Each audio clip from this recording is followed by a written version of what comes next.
Meu nome é Serena Rolanda.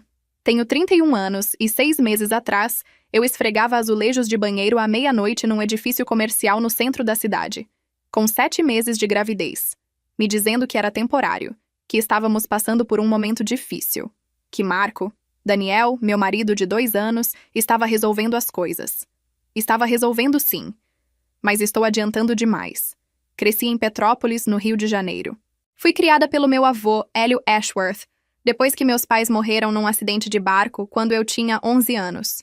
Hélio era dinheiro velho serrano, o tipo que não se anuncia. Ele usava o mesmo cinto de couro por 20 anos e dirigia uma caminhonete que custava menos do que o relógio que trazia no pulso, e que jamais mencionava a ninguém. Ele construiu uma incorporadora privada do zero nos anos 70 e passou os 50 anos seguintes fazendo ela significar alguma coisa. Me criou na casa dele, numa rua de paralelepípedos com teto alto, assoalho de madeira de lei e um jardim nos fundos que cheirava a jasmim em outubro. Não era um homem de gestos. Afeto, na língua dele, parecia presença. Parecia aparar as crostas do pão do jeito que eu gostava, sem que eu precisasse pedir. Parecia estar na arquibancada em todas as provas de atletismo do colégio, mesmo quando o joelho estava incomodando, sem dizer nada sobre nenhum dos dois. Jamais me fez sentir um fardo. Quero que isso fique registrado antes de qualquer outra coisa. O que eu não sabia, até 3 dias depois que minha filha nasceu, era que Hélio vinha transferindo R$ 250 mil por mês para uma conta no meu nome desde o dia do meu casamento. 3 anos. 36 pagamentos. 9 milhões de reais. Eu tinha pego emprego de faxineira noturna no 3º trimestre de gravidez porque não conseguíamos pagar a conta de luz. Conheci Marco Voss numa abertura de exposição no centro de Petrópolis. Era o tipo de homem que fazia uma sala parecer que estava esperando por ele. Atencioso daquela maneira específica que parece um presente até você entender que é uma estratégia. Trabalhava com gestão de patrimônio privado, falava dos clientes em tons cuidadosos e impressionados e ria exatamente na hora certa. Meu avô gostou dele. Não posso enfatizar o quanto isso importou para mim. Hélio Ashworth tinha uma capacidade quase mecânica de ler pessoas. Ou assim eu acreditava. Acontece que essa capacidade tinha um ponto cego. Pessoas que tinham estudado especificamente ele para se comportar ao redor dele. Namoramos 10 meses. Ele pediu em casamento no mesmo trecho da orla onde havíamos caminhado no primeiro encontro. Achei que a lembrança era romântica. Entendo agora que era pesquisa. Os sinais de alerta existiam. Quero dizer isso claramente, porque uma das coisas com que tive de me confrontar foi o quanto participei ativamente de não enxergá-los. A conta conjunta que Marco sugeriu abrir fez sentido a princípio. Mais prático, ele disse. Mais fácil para as despesas do lar. Ele era melhor com números, ele disse, então fazia sentido que ele gerenciasse as finanças da casa. Eu tinha formação em gestão cultural, que deixei quando Marco sugeriu que eu tirasse um tempo do trabalho para me adaptar ao casamento.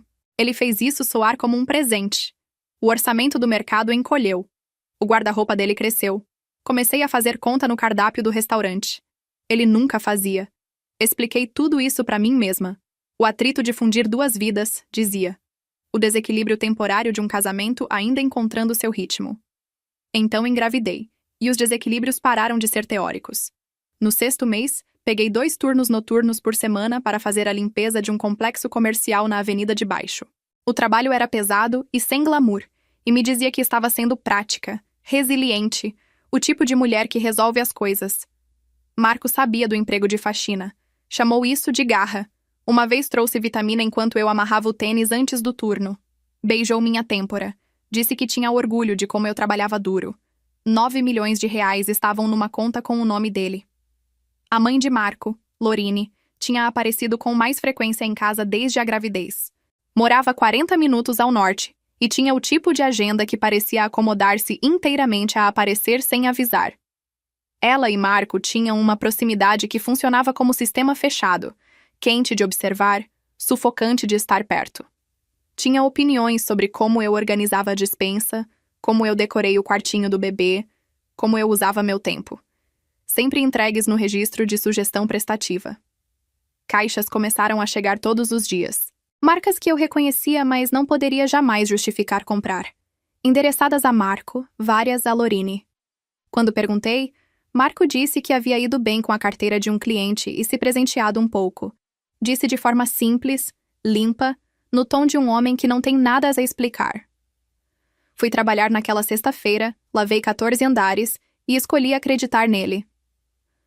No 7º mês, Marco e Lorine passaram um fim de semana longo em Gramado.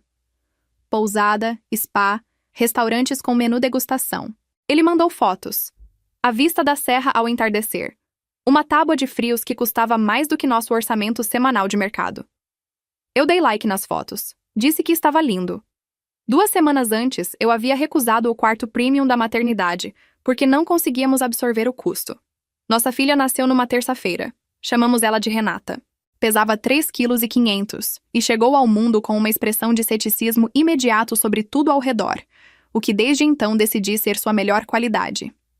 Hélio veio ao hospital no 2º dia. Ficou um longo tempo segurando Renata sem falar, o que era em todo o catálogo de coisas que eu havia visto ele fazer em 20 anos. O mais terno de todos.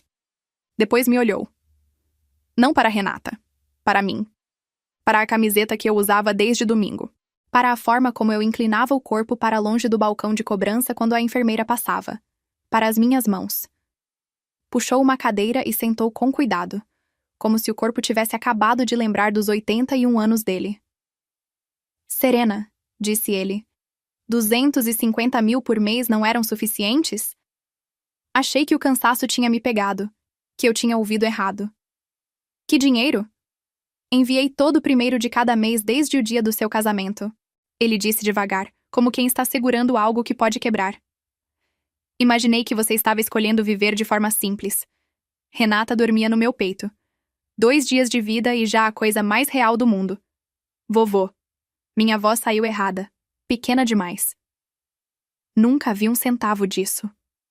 A cor drenei do rosto dele de uma forma que jamais havia visto antes e espero nunca ver de novo. Ele não falou. Me olhou por um longo momento. Então tirou o celular do bolso do paletó, pressionou um único contato e, quando a linha conectou, disse 3 palavras. Me chama a Harriet.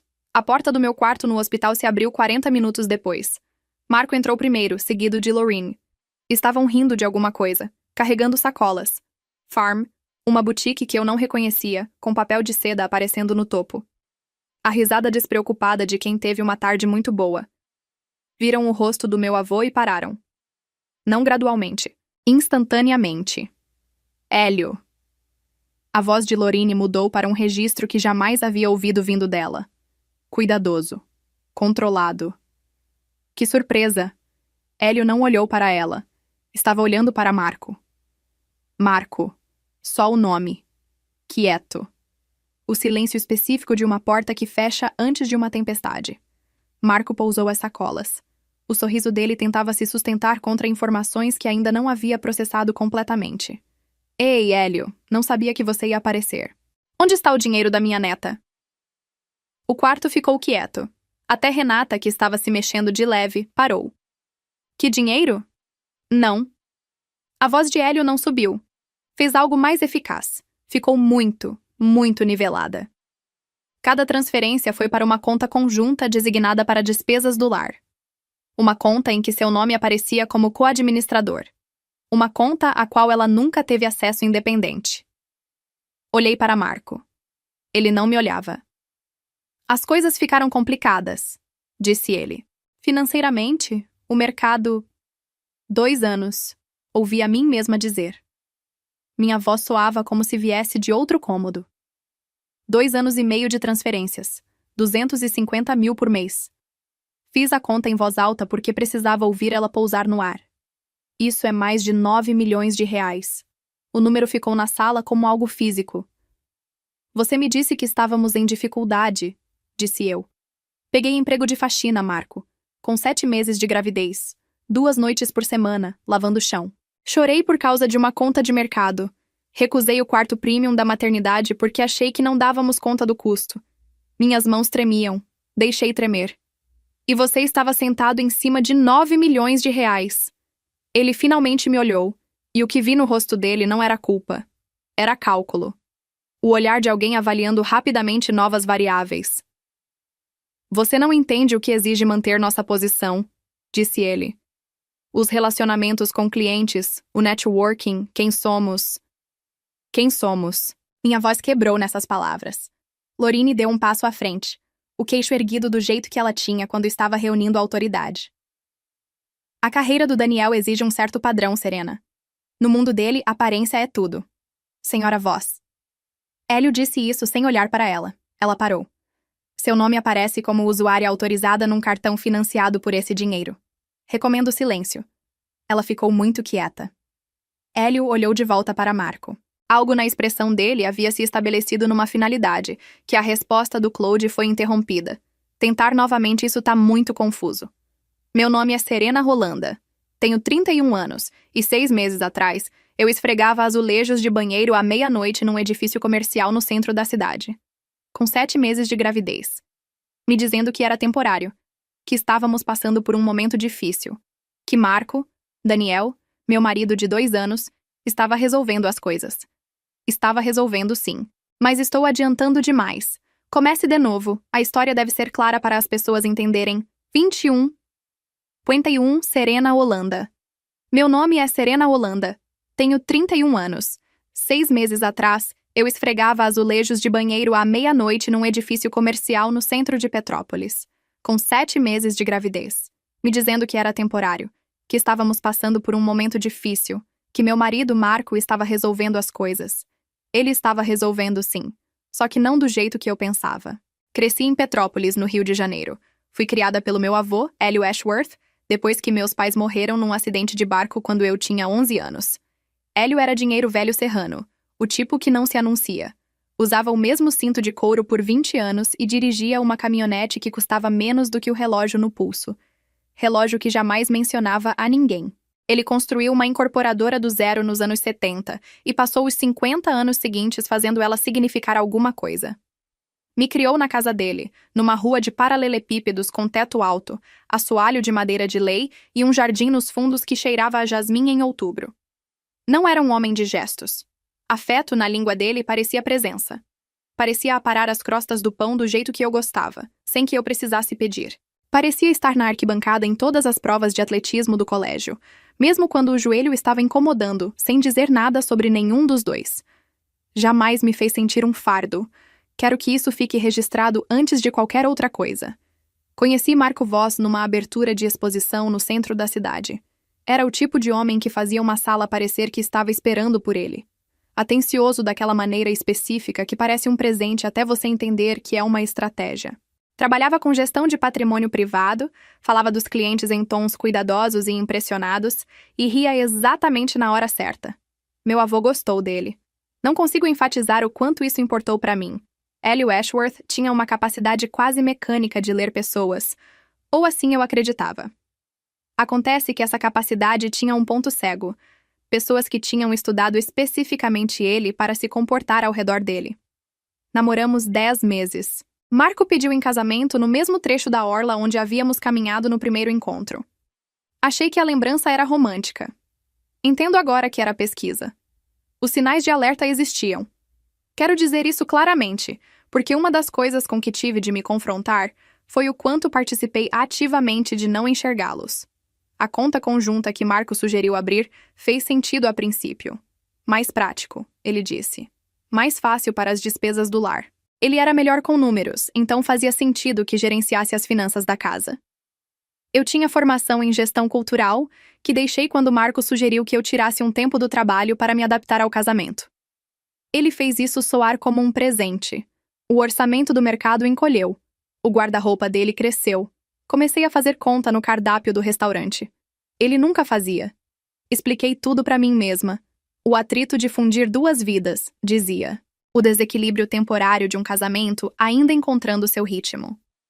Então engravidei. E os desequilíbrios pararam de ser teóricos. No 6º mês de gravidez, peguei 2 turnos noturnos por semana limpando um complexo comercial. O trabalho era pesado e sem glamour. E me dizia que estava sendo prática, resiliente, o tipo de mulher que resolve as coisas. Marco sabia do emprego. Chamou isso de garra. Uma vez trouxe vitamina enquanto eu amarrava o tênis antes do turno. Beijou minha têmpora. Disse que tinha orgulho de como eu trabalhava duro. Nesse mesmo período, 9 milhões de reais estavam numa conta com o nome dele. A mãe de Marco, Lorine, tinha aparecido com mais frequência em casa desde a gravidez. Morava 40 minutos ao norte e tinha o tipo de agenda que se acomodava inteiramente a aparecer sem avisar. Ela e Marco tinham uma proximidade que funcionava como sistema fechado, quente de observar, sufocante de estar perto. Tinha opiniões sobre como eu organizava a despensa, como decorei o quartinho do bebê, como usava meu tempo. Sempre entregues no registro de sugestão prestativa. Caixas começavam a chegar todos os dias. Marcas que eu reconhecia, mas não poderia jamais justificar comprar. Endereçadas a Marco, várias a Lorine. Quando perguntei, Marco disse que havia ido bem com a carteira de um cliente e se presenteado um pouco. Disse de forma simples, limpa, no tom de um homem que não tem nada a explicar. Fui trabalhar naquela sexta-feira, lavei 14 andares e escolhi acreditar nele. No 7º mês, Marco e Lorine passaram um fim de semana longo em Gramado. Pousada, spa, restaurantes com menu degustação. Ele mandou fotos. A vista da serra ao entardecer, uma tábua de frios que custava mais do que nosso orçamento semanal de mercado. Dei like nas fotos. Disse que estava lindo. 2 semanas antes, eu havia recusado o quarto premium da maternidade porque não conseguíamos pagar. Nossa filha nasceu numa terça-feira. A chamamos de Renata. Pesava 3,5 kg e chegou ao mundo com uma expressão de ceticismo imediato sobre tudo ao redor, o que desde então decidi ser sua melhor qualidade. Hélio veio ao hospital no 2º dia.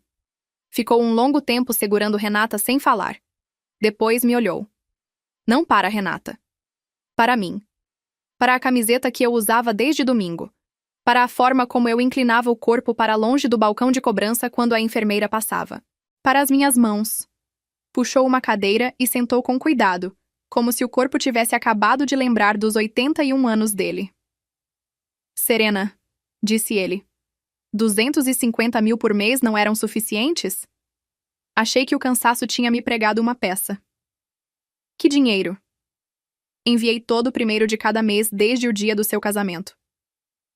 Ele disse devagar, como quem segura algo que pode quebrar. Imaginei que você estava escolhendo viver de forma simples. Renata dormia no meu peito. 2 dias de vida e já a coisa mais real do mundo. Vovô. Minha voz saiu pequena demais. Nunca vi 1 centavo disso. A cor drenei do rosto dele de uma forma que jamais havia visto antes e espero nunca ver de novo. Ele não falou. Me olhou por um longo momento. Então tirou o celular do bolso do paletó, pressionou um único contato e, quando a linha conectou, disse 3 palavras. Me chama a Harriet. A porta do meu quarto no hospital se abriu 40 minutos depois. Marco entrou primeiro, seguido de Lorine. Estavam rindo de alguma coisa, carregando sacolas de loja, papel de seda aparecendo no topo, a risada despreocupada de quem teve uma tarde muito boa. Viram o rosto do meu avô e pararam. Não gradualmente, instantaneamente. Hélio. A voz de Lorine mudou para um registro que jamais havia ouvido. Cuidadoso, controlado. Que surpresa! Hélio não olhou para ela. Estava olhando para Marco. Marco. Só o nome. Quieto. O silêncio específico de uma porta que fecha antes de uma tempestade. Marco pousou as sacolas. O sorriso tentava se sustentar contra informações que ainda não havia processado completamente. Ei, Hélio, não sabia que você ia aparecer. Onde está o dinheiro da minha neta? O quarto ficou quieto. Até Renata, que estava se mexendo de leve, parou. Que dinheiro? Não. A voz de Hélio não subiu.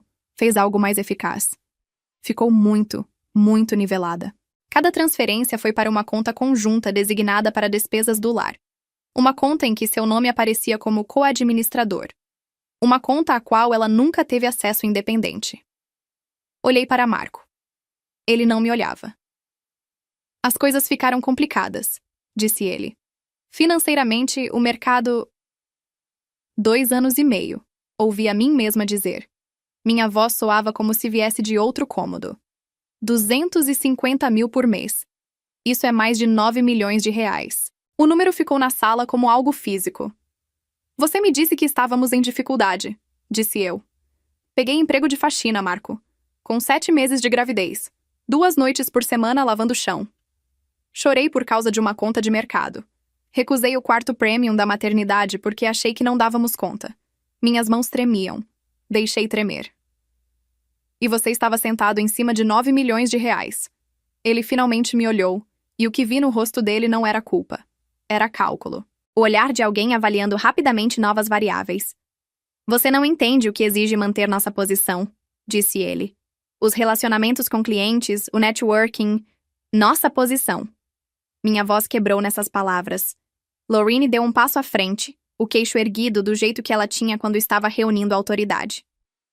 A carreira do Marco exige um certo padrão, Serena. No mundo dele, aparência é tudo. Senhora Voss. Hélio disse isso sem nem olhar para ela. Ela parou. Seu nome aparece como usuária autorizada num cartão financiado por esse dinheiro. Recomendo silêncio. Ela ficou muito quieta. Hélio olhou de volta para Marco. Algo na expressão dele havia se estabelecido numa finalidade que eu reconhecia das poucas vezes em que o tinha visto encerrar uma negociação. Arrume uma mala, disse ele para mim. Quieto, sem pressa. Você e Renata vêm para casa comigo esta noite. Meus advogados cuidam do resto. A casa de Hélio cheirava exatamente do jeito que sempre cheirou. Madeira velha, jasmim, e algo por baixo de tudo isso que só consigo descrever como permanência. Meu antigo quarto estava intacto. Mesma colcha, mesma luminária, mesma mangueira no quintal que eu havia subido aproximadamente 10.000 vezes quando criança. Sentei na beira da cama à meia-noite com Renata no peito e senti o cansaço específico de quem carregou um peso enorme sem saber, e acabou de pousá-lo no chão. Na manhã seguinte, Hélio me apresentou a Harriet Crane. Harriet tinha 63 anos, cabelos grisalhos, terninho carvão, com a economia focada de quem cobra por hora e considera preâmbulo uma forma de negligência profissional. Havia exercido advocacia por 38 anos, era formada em Direito pela PUC do Rio e tinha, segundo Hélio, nunca perdido um caso de fraude civil. Sentou à mesa da sala de jantar com uma pasta grossa o suficiente para machucar. Me conta tudo, disse ela. Do começo, sem editorar. Falei por 45 minutos. Ela fez 4 perguntas de esclarecimento. Quando terminei, disse: Bom, agora deixa eu te mostrar o que a gente já tem. Abriu a pasta. 3 anos de registros de transferência, cada pagamento com data e horário, saindo da conta de Hélio para a conta conjunta do lar. E então, em 48 a 72 horas após cada depósito, roteado em valores parciais para uma conta privada num banco. Só o nome de Marco. Ela virou uma página. Havia também uma terceira conta, no exterior. Aproximadamente R$1.400.000, movimentados ao longo de 20 meses. Ela continuou. Extratos de cartão de crédito mostrando Lorraine Voss como usuária autorizada num dos cartões privados de Marco. Quase R$15.000 num único mês. Hotel de luxo em São Paulo. Uma joalheria em Ipanema. Recibos de um fim de semana longo em Fernando de Noronha.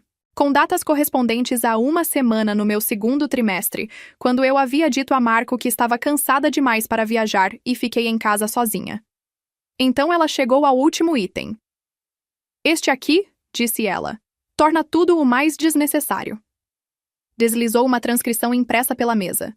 Uma conversa com registros de horário, recuperada do backup em nuvem do dispositivo Google Home de Lorraine.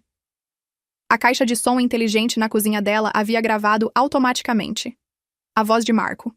Depois a de Lorraine. Depois a de Marco de novo. Ela nunca vai questionar. Ela confia completamente nos dois. E se algo aparecer, ela vai vir falar comigo primeiro. Ela sempre faz isso. Li 2 vezes. Minha visão ficou estranha nas bordas. A senhora está bem? Harriet perguntou. Continua, disse eu. Ela me contou o plano. Fraude civil e abuso financeiro dentro do casamento. Dariam entrada no processo na manhã seguinte, às 9 em ponto. Ao mesmo tempo, o escritório dela liberaria uma nota para 2 serviços de notícias do setor financeiro. Olhei para ela. Por que a nota para a imprensa? Porque Marco assinou um termo de compromisso na semana passada com um grupo de investidores de São Paulo. R$11 milhões em capital comprometido. Segundo o fechamento pendente. Ela cruzou as mãos. Esses investidores têm o direito de conhecer o caráter do homem que estão financiando.